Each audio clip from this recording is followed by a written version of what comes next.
लालू नाम से ज्यादा एक प्रश्न, एक बहस है, एक दास्तान है। और शायद यही वजह है कि आप उससे नफरत करें या मोहब्बत, लेकिन दरकिनार नहीं कर सकते। लालू राबड़ी के 15 वर्षों के शासनकाल को विपक्षी दलों ने और यहां तक कि पटना उच्च न्यायालय ने जंगल राज कहकर पुकारा। अपहरण, लूट, रंगदारी की घटनाओं ने बिहार की सड़कों पर आतंक मचा दिया।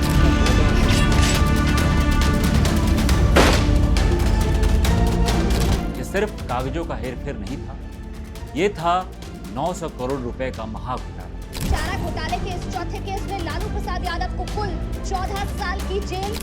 बिहार की धरती पर इतिहास हमेशा करवट लेता रहा है। कभी साम्राज्यों ने इस मिट्टी को अपने कदमों तले रौंदा, तो कभी यहीं के खेतों से उम्मीदों की फसल, तो कभी यहाँ के तालाब से उजला सोना। इसी बिहार की दूसर जमीन से एक लड़का उठा।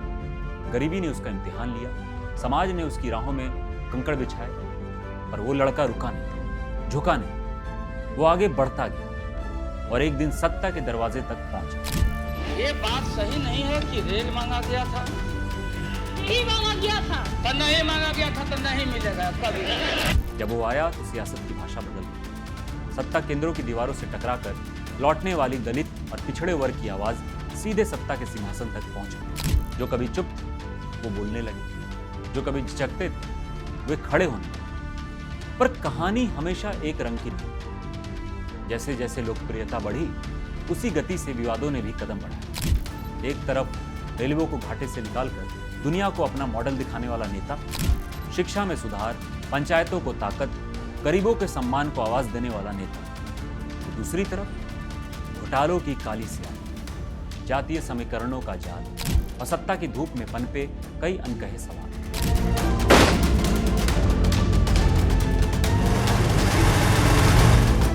कुछ के लिए जननायक तो कुछ के लिए विवादों का पर्याय। उनकी राजनीति ने तालियां भी बटोरी और नाराजगी भी झेली। वक्त का पहिया घूमता रहा।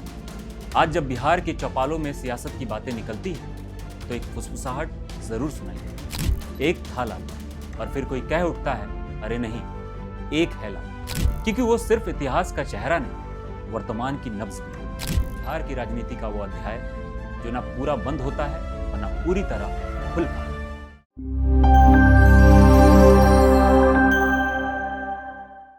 नमस्कार दोस्तों, मेरा नाम है इंद्र मोहन। चलिए शुरू से शुरू करते हैं। बिहार के गोपालगंज जिले का एक छोटा सा गांव था, फुलवरिया। लगभग 250 घरों का ये गांव ऊंची और पिछड़ी जातियों में बटा हुआ था। उस दौर में जातीय भेदभाव अपनी चरम सीमा पर था। इन्हीं 250 घरों में से एक कच्चे घर में आहिर समुदाय से आने वाले कुंदन राय और मर्छिया देवी रहते थे। गाय भैंस पालकर दूध बेचना, यही उनके जीवन यापन का साधन था।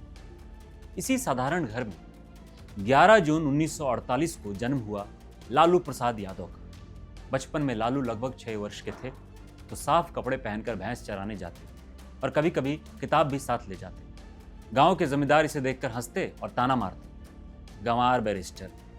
उन्हें क्या पता था कि यही बच्चा आगे चलकर बिहार की सत्ता का सबसे बड़ा नायक बनेगा और राजनीति की धुरी ही बदल देगा। इधर पटना में लालू के मामा यदुनंदन राय वेटनरी कॉलेज में दूध की सप्लाई करते थे। उनकी वहां अच्छी जान पहचान थी तो उन्होंने वही एक कमरा ले रखा था।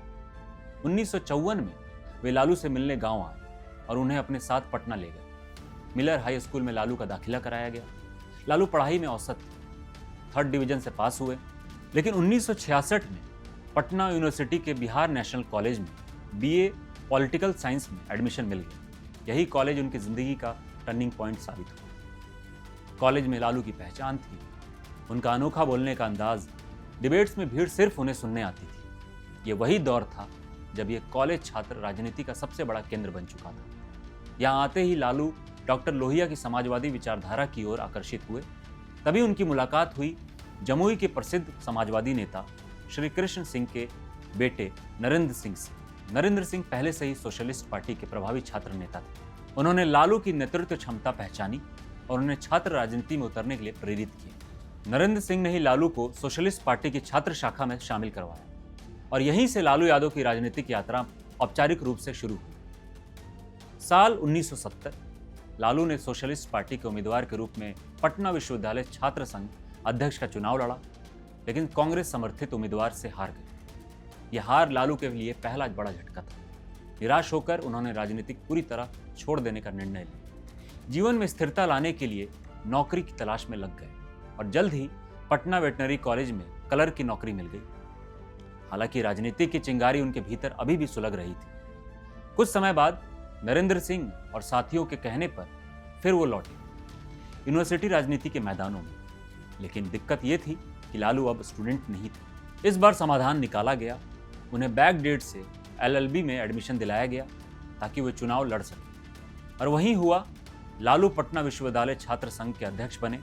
ये जीत उनके राजनीतिक जीवन का नया जन्म था। 1973 में लालू प्रसाद यादव ने सालार गांव की 14 वर्षीय राबड़ी देवी से विवाह किया। 1974 में जयप्रकाश नारायण ने इंदिरा गांधी सरकार की नीतियों के खिलाफ संपूर्ण क्रांति आंदोलन छेड़ा।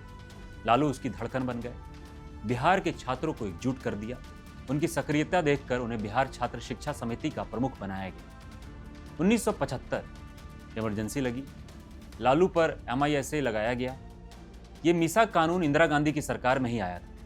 Maintenance of internal security act एक ऐसा कानून था जिसमें सरकार को यह अधिकार मिल जाता था कि बिना कोर्ट में केस चलाए भी किसी व्यक्ति को गिरफ्तार करके जेल में डाल सकती थी। मतलब यदि सरकार को लगता कि कोई व्यक्ति देश की सुरक्षा या व्यवस्था के लिए खतरा है तो उसे सीधे पकड़कर जेल भेज दिया जाता था। उसे यह भी नहीं बताया जाता था कि उसे क्यों पकड़ा गया है। बस इसी कानून के तहत लालू प्रसाद यादव भी जेल भेज दिए गए। इमरजेंसी खत्म होने के बाद 1977 में जब जेपी ने जनता पार्टी बनाई तो लालू को लोकसभा टिकट मिला और पहली बार सांसद बने। उस वक्त लालू प्रसाद सिर्फ 29 साल के थे। उस समय वो देश की लोकसभा में चुने जाने वाले सबसे कम उम्र के सांसद थे। उन्होंने अपने प्रतिद्वंदी कांग्रेस उम्मीदवार राम शेखर प्रसाद सिंह को बड़े अंतर से हराया। हमारा राजनीति में एंट्री ऐसे हुआ है जैसे बैल खेत में घुस जाए, रोकने वाला कोई नहीं। संसदीय पारी के बाद लालू यादव ने राज्य की राजनीति पर ध्यान केंद्रित किया। वो 1980 में सोनपुर सीट से बिहार विधानसभा के सदस्य बने और 1985 में दोबारा चुने गए। 1979 में वो सर्वसहमति से बिहार विधानसभा में विपक्ष के नेता चुने गए, जो उनकी बढ़ती राजनीतिक कद का प्रमाण था। लालू अब सिर्फ नेता नहीं, सियासी कलाकार थे। कहा जाता है लालू ने राजनीति में जो स्टारडम देखा वो लोकप्रियता उनके बाद किसी के हिस्से नहीं आई। लालू माइक पकड़ते तो भीड़ तालियां नहीं, हंसी के ठहाके छोड़ती थी। उनकी बोली में गांव की मिट्टी थी और अंदाज में सड़क की सच्चाई। 1990 सत्ता का वो साल जब बिहार की राजनीति में जाति और जनता दोनों एक साथ खड़े हो गए। लालू प्रसाद यादव के जीवन में सबसे महत्वपूर्ण मोड़ आया। जनता दल के भीतर कुछ नेताओं जैसे राम सुंदर दास, रघुनाथ झा को दरकिनार करते हुए वो बिहार के मुख्यमंत्री बने। और फिर आया वो दौर जिसने बिहार के राजनीतिक मानचित्र को हमेशा के लिए बदल दिया। लालू का मुख्यमंत्री बनना बिहार में एक सामाजिक क्रांति का प्रतीक था। जब लालू प्रसाद यादव ने सत्ता की बागडोर संभाली तो उन्होंने सदियों पुरानी परंपरा को जड़ से उखाड़ फेंका। सत्ता जो अब तक मुट्ठी भर पारंपरिक उच्च जातियों के हाथों में कैद थी, उसे खींचकर उन्होंने पिछड़े वर्ग के हाथों में थमा दिया। उनका शासनकाल महज एक सरकार का नहीं बल्कि एक युग का उदय था। एक ऐसा युग जो सामाजिक न्याय के उद्देश्य पर टिका था। उन्होंने बिहार की राजनीति में एक अचूक समीकरण गढ़ा, MOI समीकरण। मुस्लिम और यादव समुदाय के मतों का यह गठबंधन इतना मजबूत हुआ कि इसे भेद पाना लगभग असंभव हो गया। जब 1979 के भागलपुर दंगे के बाद मुस्लिम समुदाय कांग्रेस से बुरी तरह मोह भंग हो चुका था और लालू ने उस विश्वास को पूरी मजबूती से अपने पाले में खींच लिया। सत्ता पर पकड़ को और मजबूत करने के लिए उन्होंने मंडल कमीशन की सिफारिश को बिहार में पूरी दृढ़ता से लागू किया, जिससे पिछड़े वर्गों के बीच उनकी जड़ें और गहरी हो गई। लालू प्रसाद ने कभी अपनी पृष्ठभूमि को छिपाया नहीं, बल्कि उसे अपनी सबसे बड़ी शक्ति बना लिया। उन्होंने सार्वजनिक जीवन में ठेठ गवई अंदाज अपनाया। मुख्यमंत्री आवास को उन्होंने एक राजमहल के बजाय एक किसान के घर की तरह रखा, जहां गाय भैंस पाली जाती थी और मिट्टी के चूल्हे पर खाना बनता था। इन प्रतीकों के माध्यम से उन्होंने स्वयं को गरीब और वंचित जनता का राजा और मसीहा साबित किया, जिसने उन्हें जनता के बीच अभूतपूर्व ऊंचाई दी। 1990 का साल उनके फैसलों के लिए याद किया जाता है। 23 सितंबर 1990 को देश के राजनीतिक परिदृश्य पर एक ऐतिहासिक घटना घटी। लाल कृष्ण आडवाणी अपनी विवादास्पद राम रथ यात्रा लेकर बिहार के समस्तीपुर पहुंचे, लेकिन लालू प्रसाद ने एक ऐसा साहसिक कदम उठाया जिसने उन्हें राष्ट्रीय मंच पर एक कट्टर धर्मनिरपेक्ष नेता के रूप में स्थापित कर दिया। उन्होंने यात्रा को वहीं रोक दिया और आडवाणी को गिरफ्तार करवा दिया। इस फैसले ने मुस्लिम समुदाय का अटूट विश्वास अर्जित किया। सामाजिक सुधार की उनकी सोच ने एक अनोखा प्रयोग भी किया, चरवाहा विद्यालयों की स्थापना। उनका विचार था कि चरवाहे और गरीब बच्चे अपने मवेशियों को चराते हुए भी ज्ञान अर्जित कर सके। हालांकि कुप्रबंधन के अंधड़ में यह अनूठी योजना समय के साथ दम तोड़ गई और उनकी प्रगतिशील सोच का एक और प्रमाण 1993 में उन्होंने सरकारी स्कूलों के पाठ्यक्रम में एक भाषा के रूप में अंग्रेजी को फिर से शुरू करने की नीति अपनाई। यह दर्शाता है कि वो अतीत के प्रतीकों के साथ भविष्य की जरूरतों को भी समझते हैं। सन 1990 का दशक अब अपनी अंतिम सांसें गिन रहा था। जिस नायक ने सामाजिक न्याय का सूरज उगाया था, उसी की प्रतिष्ठा पर अब एक ऐसा दाग लगने जा रहा था जो इतिहास में कलंक कथा बन गई। जनवरी 1996 बिहार के सरकारी खजाने के ताले टूटने लगे। पशुपालन विभाग के नाम पर करोड़ों रुपए की अवैध निकासी का भयावह सच सामने आया। यह सिर्फ कागजों का हेरफेर नहीं था, यह था 900 करोड़ रुपए का महाघोटाला। फर्जी चारे और दवाइयों के नाम पर जनता का पैसा नेताओं और अफसरों की जेब में भरा जा रहा था। इसे दुनिया ने नाम दिया चारा घोटाला। पटना उच्च न्यायालय ने इस साजिश की तह तक जाने के लिए सीबीआई को मैदान में उतारा और जल्द ही उस जांच का तीर सीधे मुख्यमंत्री के सिंहासन की ओर बढ़ा। लालू प्रसाद यादव, जनता के मसीहा, अब मुख्य आरोपी बन चुके थे। हालांकि चारा चोरी में केवल लालू यादव ही शामिल नहीं थे, इसमें कई बड़े नाम और अधिकारी संभव। डॉक्टर जगन्नाथ मिश्रा, बिहार के पूर्व मुख्यमंत्री, जिनका लगभग 3.5 साल का कार्यकाल था, वो भी चारा घोटालों में शामिल थे। जनता दल यूनाइटेड के नेता और पूर्व सांसद जगदीश शर्मा, जनता दल यूनाइटेड के नेता और पूर्व मंत्री विद्यासागर निषाद, भाजपा के विधायक ध्रुव भगत, डॉक्टर आर.के. राणा, राष्ट्रीय जनता दल के सांसद, लिस्ट लंबी है। इन नेताओं के अलावा कुछ अधिकारियों के नाम लेना भी जरूरी है जो इस घोटाले के मुख्य सूत्रधार थे। श्याम बिहारी सिन्हा, पशुपालन विभाग के किंग पिन, उन्हें इस घोटाले का मुख्य सरगना माना जाता था। जिसने फर्जी निकासी का ताना बाना बुना था, वो कई मामलों में दोषी करार दिए गए। के.एम. प्रसाद, पशुपालन विभाग के तत्कालीन सहायक निदेशक, जिन्हें भी कई मामलों में दोषी ठहराया गया था। Doctor R K. दास, पशुपालन विभाग के अधिकारी, जिन्हें अदालत ने दोषी ठहराया था। Doctor BN. शर्मा, जिला पशुधन अधिकारी, जो कई मामलों में दोषी ठहराए गए थे। इसके अलावा 1990 के दशक में शीर्ष पद पर बैठे कई भारतीय प्रशासनिक सेवा अधिकारियों के प्रमुख पर भी आरोप लगे थे। अब आइए जरा इन सभी आरोपियों के सरनेम पर ध्यान दिया जाए और याद करिए एक विवादित नारा। हालांकि ये नारा किसने दिया था उसका कोई साक्ष्य नहीं है, लेकिन है बहुत फेमस। तो वो नारा था, भूरा बाल साफ कर, मतलब भूमिहार, राजपूत, ब्राह्मण का प्रभुत्व खत्म करो। लेकिन यहाँ तो सभी जातियों के नेता और अधिकारी थे, मिलकर 900 करोड़ लूट रहे थे और ये लूट 1980 से चल रहा था। ये हम नहीं कह रहे हैं, सीबीआई के अधिकारी आईपीएस राकेश अस्थाना, जो चारा घोटाला केस को इन्वेस्टिगेट कर रहे थे, वो कह रहे हैं। मतलब लगभग 15 साल चला था ये घोटाला और इस 15 साल में 6 मुख्यमंत्रियों का कार्यकाल था, लेकिन नाम सिर्फ शुरुआत और अंतिम वाले मुख्यमंत्रियों का नाम आया। बाकी बचे 4 मुख्यमंत्रियों पर लापरवाही का आरोप लगा। अदालत की नज़र में वो दोषी नहीं थे। खैर, जगन्नाथ मिश्रा जी एक इंटरव्यू में कहते हैं कि मुझे कांग्रेस अध्यक्ष सीताराम केसरी ने फंसाया और लालू को तत्कालीन प्रधानमंत्री एच.डी. देवगौड़ा ने फंसाया, जबकि लालू कहते हैं कि उन्हें बीजेपी ने फंसाया। लेकिन बात यह है कि घोटाला में जो रकम गबन हुआ था वो हमारा पैसा था, जो हमारे लिए था। जुलाई 1997 सीबीआई की चार्जशीट सिर पर थी और गिरफ्तारी का खतरा मंडरा रहा था। सत्ता छोड़ना अनिवार्य था, लेकिन लालू यादव वो हार मानने वाले में से नहीं थे। लेकिन उन्होंने एक ऐसी चाल चली जिसने पूरे देश को स्तब्ध कर दिया। गिरफ्तारी से ठीक पहले उन्होंने राज्य की बागडोर अपनी पत्नी, राजनीति की दुनिया से एकदम अनजान राबड़ी देवी को सौंप। यह इस्तीफा कम, सत्ता का ट्रांसफर ज्यादा था।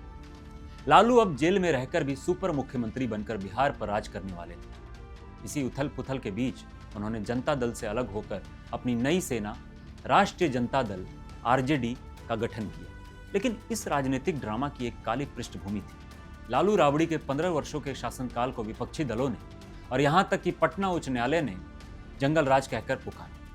अपहरण, लूट, रंगदारी की घटनाओं ने बिहार की सड़कों पर आतंक मचा दिया। लालू ने इन आरोपों को हमेशा पिछड़ों के उत्थान के खिलाफ सामंती साजिश कहकर खारिज किया, लेकिन दाग गहरे थे।